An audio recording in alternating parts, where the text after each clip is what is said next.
છોટાઉદેપુર ખાતે મુસ્લિમ બિરાદરો દ્વારા ઈદ ઉલ ફિત્ર રમઝાન ઈદની ઉજવણી કરવામાં આવી। ખૂબ જ હર્ષોલ્લાસ સાથે મુસ્લિમ બિરાદરો આજે ઈદના પર્વની ઉજવણી કરી રહ્યા છે, ત્યારે સાંસદ દ્વારા પણ તમામ મુસ્લિમ બિરાદરોને ઈદની શુભકામનાઓ પાઠવવામાં આવી।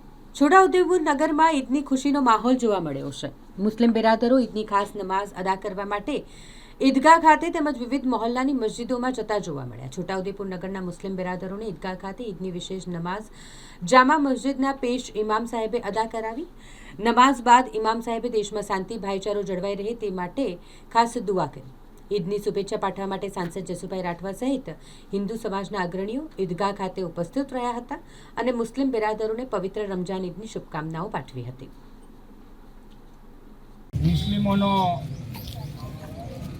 પવિત્ર તહેવાર અને પવિત્ર પર્વ એવા રમજાન ઈદ નિમિત્તે છોટાઉદેપુરના તમામ મુસ્લિમ બિરાદરોને મળવાનું થયું, ત્યારે તમામ મુસ્લિમ બિરાદરોને ઈદની ખૂબ ખૂબ શુભેચ્છા પાઠવું છું, અભિનંદન આપું છું અને આપણે બધા સાથે મળીને આ ભારતને વિશ્વગુરુ બનાવવા માટેના પ્રયત્ન કરીએ એવી શુભેચ્છા પાઠવું છું।